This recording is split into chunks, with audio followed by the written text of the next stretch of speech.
Superheroes played the same role in my life that they did in so many people's. The dream fulfillment of what would that be like if I was that powerful. Wonder Woman played that role for me personally in the way that I think Superman, Batman did for so many boys. One of my first jobs in comics was drawing Wonder Woman, and I felt this burden of having to draw her responsibly and really respect the character and show how strong and powerful she was. And she's not only iconic, but she's still gonna be growing and changing. Now, she's on a screen and she's gonna be 70 feet tall. It's gonna be a big, big, powerful moment. That's really important because Wonder Woman is the definitive feminist superhero. Wonder Woman has just turned 75 years old. Don't you think it's time for her to grace the big screen? I mean, come on.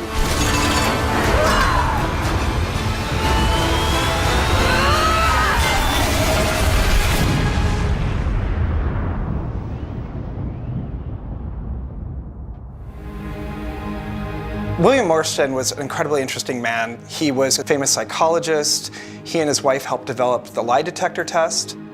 But he truly believed that women were superior. When he was in graduate school, he did a lot of experiments trying to understand the psychological differences between men and women. His research led him to believe that women's capacity for love was greater, and therefore, if women ruled the world would be a better place. And he drew a lot from the relationship that he had with his wife, who was a suffragette.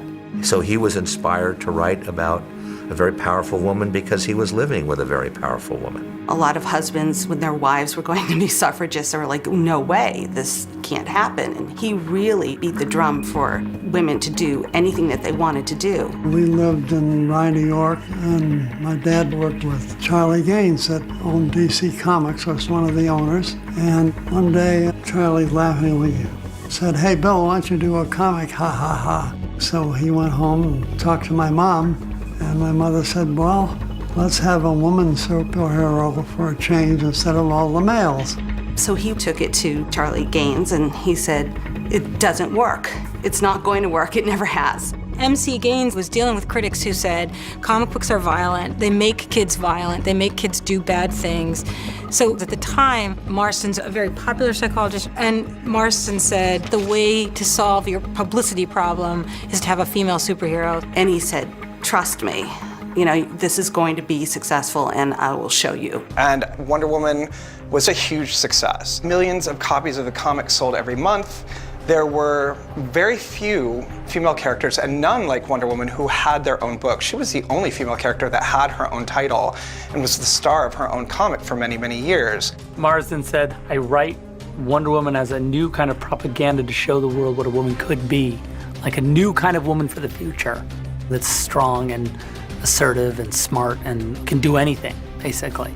And Harry G. Peter, the artist who draws Wonder Woman, had worked on suffrage cartoons in the 1910s with the great feminist cartoonist Annie Lucasta Rogers. And like, to me as a historian, I look at Wonder Woman and I see, oh, they've turned a suffragist into a pinup girl. You know, she really is a woman doing things that are hard to do in public that require a great deal of strength and courage for the sake of women's rights. That's really interesting. That's totally different than Superman and Batman, who are fighting crime.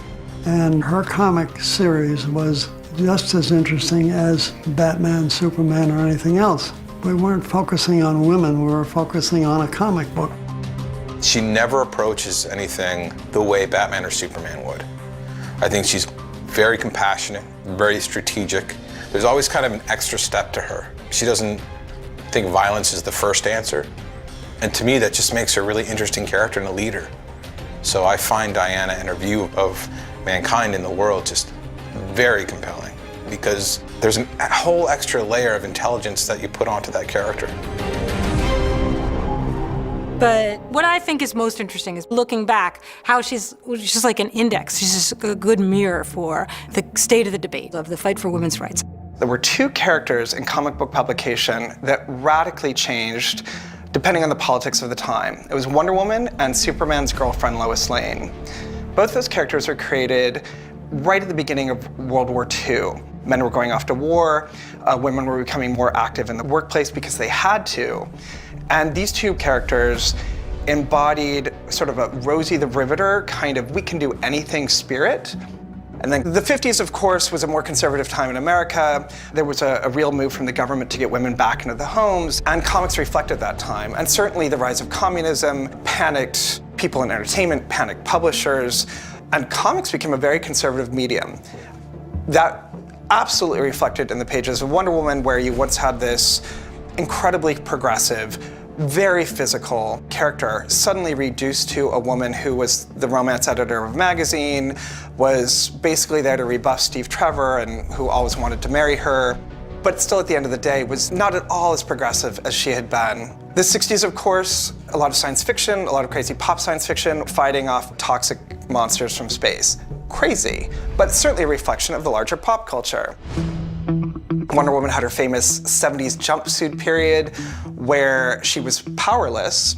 And one could look at that in a positive light, you know, oh, well, she's just keeping up with the times. But the storyline started to change, and so Gloria Steinem led a team of women to rally to get Wonder Woman's powers back. And I think that was really significant because in the book that Gloria Steinem published, I believe it was 1972, it was a special Ms. magazine celebrating Wonder Woman, she starts to talk about how significant Wonder Woman had been to her as a young girl. She also talks about, and I think this is why Wonder Woman is such an interesting character. She writes in this book how just incredibly relevant Wonder Woman was to her in terms of forming her own ideologies as a feminist. The means by which women who are engaged in these political activities or, you know, trying to reform healthcare for women, whatever campaign it is that they're fighting for, that Wonder Woman would be inspiring to them as the vessel for making those claims, that's really interesting. Like, that is a way that the character can be transformed. Ultimately, the 80s is when Wonder Woman changed, and I really believe that the current version of Wonder Woman we have is a direct result of the George Perez reboot of that character in 1985. She was an adventurer who could stand toe-to-toe with Superman, had adventures on the scale of Odysseus and Theseus, and yet still promoted a message of peace. Love was still her biggest motivating factor. In the 90s, of course, Wonder Woman changed, again, reflecting the times. Bad girls were big, particularly in comics. She had a very popular, incredibly well-selling period where she gave up her costume. The artwork was incredibly dynamic by an artist named Mike Deodato. Suddenly became this warrior princess, and fans applauded. The current marketplace really loves this notion of the Spartan Wonder Woman, the warrior Wonder Woman, who has a battle cry and a sword and shield. The other interesting transformation, of course, is her backstory, her world. Her original origin was she was created from clay by her mother because her mother wanted a baby, and the gods breathed life into the baby. But she's supposed to be part of a trinity: Batman, Superman, Wonder Woman. There's a human and an alien. Where's our god? We just need a god. So now, in current continuity, she's the daughter of Zeus, because the Greek gods, they're good and bad, and 100 different shades of gray, and they get jealous and they get angry. That's what makes them so interesting to watch and so interesting to write, really. We wanted Wonder Woman to be a little bit more vulnerable, to take her away from this perfect goddess character, because that's really not interesting. It doesn't give you any room to grow, and it doesn't give you any possibilities for story. You need a character to make mistakes. I really reject the idea that because there are so few women in comics, every woman who is in comics has to be Miss Perfect, empowering, never cries. It's how dull. Like, I don't think it's about creating good role models. I think it's about writing women as humans. But she's very much a character that's put in situations where she had to use everything at her disposal, not just her lasso of truth and not just her bullet deflecting bracelets. She had to use all her wiles to get out of situations or fix things or save people. So you see that in her, and I think it's inspirational. And then Wonder Woman was taken from a comic book into a real live TV venture. Linda Carter appeared and kept Wonder Woman alive. The show had a huge impact on my generation. We all were Wonder Woman on the playground. We all wanted to look like Wonder Woman and be as strong as Wonder Woman. So I know what Wonder Woman can mean to a little girl. Everything about her, absolute, her femininity, her beauty, her strength, her power. You know, I grew up in such a desperate situations. I just imagine if I ran around a building when someone was chasing me, calling me names, that I could spin and turn into Wonder Woman, and that would be it. It's a female fantasy to be all of that beauty and strength. What Wonder Woman brought to my memory of things, she was about justice in a feminine way, which is very powerful. Women are the wave of the future, and sisterhood is stronger than anything. For me, you wanted to be her. You wanted to do those things as a little girl. But it's really tough, the kind of perception of women in the male gaze part of this, because Lynda Carter was not exactly averagely built. She's in really what you could consider a strapless bathing suit, essentially. And I do think that her body type, her body size, all of that was to uphold a certain media standard of beauty. But at the same time, she wasn't necessarily sexualized in that outfit. I argue that one of the reasons she was so successful in that role is because as hot as the costume is, she walks around like it's no big deal. This is who she is, this is the world she came from, this is what they wear in that world, and she owned it. And that's what I think is great about the message of Wonder Woman, is that it's how you want to project yourself and not how others see you. In her characteristics, she's a person who is compassionate. She's standing there on her own, and she turns to herself to make those decisions.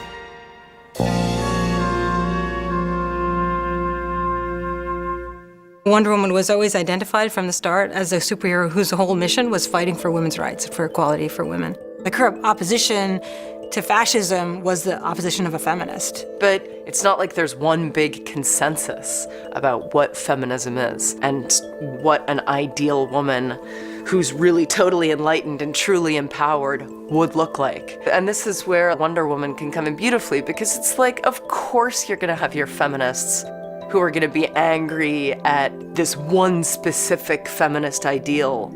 And of course it's not perfect.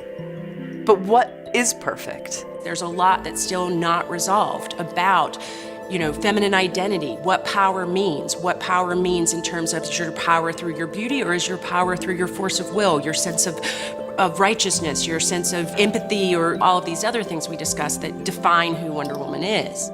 And you can look to Wonder Woman at different time periods and kind of pluck her out and say, look, she represents our movement because she's fierce and she's strong and she's just kind of embodies the ethos of the movement, rather than saying everything she was depicting in this comic series is exactly what our movement stands for. But I think especially with Wonder Woman, even if you don't know the history, you can say like, oh, I like that character, I like what she stands for. And I think for me, like, I like the idea of an Amazonian character as someone that I'm like, yeah, that's my choice, that's what I want to be like. A lot of readers, they're looking for something in comics. They're looking in many ways for a moral compass, especially when you're younger and reading comics. And it's important when you have younger readers to make sure that you represent everybody equally, which makes Wonder Woman really extra important because of that. And I think a lot of times she bears the burden of having to represent all women, which is kind of unfair and difficult to write. And the way I would look at it is, if this icon shifts anything in a good direction, if there's one little boy or girl out there who is like, I'm gonna dress up like Wonder Woman and feel empowered, then it doesn't matter what it looks like. It doesn't matter why it manifests as long as it does. I hope that when young men see a powerful woman character, that they can kind of extrapolate that out to the women around them, to see those women as stronger beings with agency. I think it's the main thing that you hope for in a situation like that, that they begin to see in women the same things that they see themselves, because we're not all that different. And I think that's why Wonder Woman is so important. You know, it starts with the feminist aspect of it, but then it goes even broader, and just the basic humanity of it. And we got to celebrate that. We have to spotlight that. We have to showcase that. Because if we can even influence a few people that are watching it to almost subconsciously inspired to be that or see that through this character, then we've done something really good. We know that stories can create change, and so it is critical that we change those stories. because we, as families, as part of communities, however we see ourselves, we have a lot to lose every time communities are mistreated in our media system. And those changes have to happen. Definitely the industry has jumped on board with the whole idea of female empowerment and female-driven characters and female-driven stories and things like that. And I think the mistake that we might be making with that is segregating it so like this is a female story, this is a female this, and this is a man story. It's just a story and it's just a person. And trying to make it a girl thing is the biggest mistake you can make. And so Wonder Woman is a superhero for all of us. Wonder Woman is a truth seeker, and truth isn't gender specific. It's ridiculous to think otherwise. And that goes back into this world of Wonder Woman and superheroes where we can go anywhere in this world. We can go anywhere. And we need a Wonder Woman, and we need all kinds of female representations that help get us there. I grew up with powerful women in my life, and I always felt like powerful women are an important voice, not just in movies, but in the world. And having that equal representation of sort of male and female energy is really important to me. And I think it's an important thing to get out into the world as much as we can. So we felt that if we were going to expand the universe, we should really be looking to expand it in a way to embrace Wonder Woman. And we're glad to be part of it happening now. This thing is from another world. I've killed things from other worlds before. Is she with you? I thought she was with you.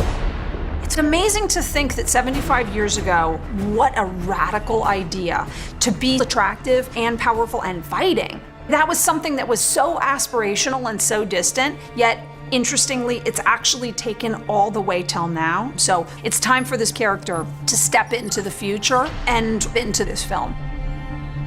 There's a lot of responsibility with that. She is so loved and treasured around the world. We have to get her character right. I think the best way to explain how important it is when Gal first came to set, her and Debbie shared this very special bonding moment. I was super surprised how emotional I felt about this moment because I knew that she was going to be a role model to all these young girls and women of all ages. It touched me in a way I didn't really expect. It took me off guard. The effect that her in costume had was fascinating to see develop. I mean, a bunch of us were crying. That's just how powerful the imagery was. People were just saying that they have anticipated for so long to see Wonder Woman on the big screen, and when they saw me ready with the makeup and the hair and the costume, they were very excited. So it was very moving for me. I like the idea that my daughter will have this amazing superhero character who's an important part of the fabric of the DC world. And I think that Wonder Woman brings a lot of values with her. Rather than the fact that she's very strong and she has this amazing strength, she's been around for so long and she's very wise. She knows how to choose her battles. She can read a few steps forward. And I think this is a very important character for all people to see. Ah! Look really good. Look really good from here. She has the opportunity to communicate some ideas that no other character in the whole universe that's being created can communicate. Having this opportunity to bring a woman into that world so that people can, and I'm not saying just women, but people in general, can look at this female hero and understand that, again, it's trying to turn the conversation toward equality. It's a way of sort of maybe creating some sort of balance, I guess, is the most important thing.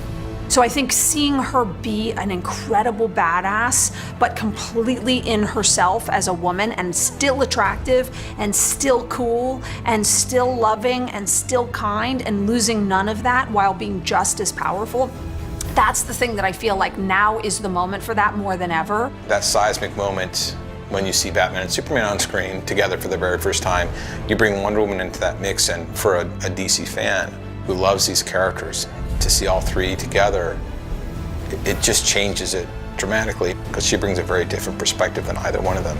I think it's really important that the character gets out there, and I think it's going to be the start of hopefully something really, really great. I think that I'm grateful that she still has a place in the world, and of course that you go into any department store today and you see Wonder Woman toys and dolls and you name it, and all kinds of stuff, so that for the children, the little kids, the little girls, she's still part of their world. I think that's wonderful.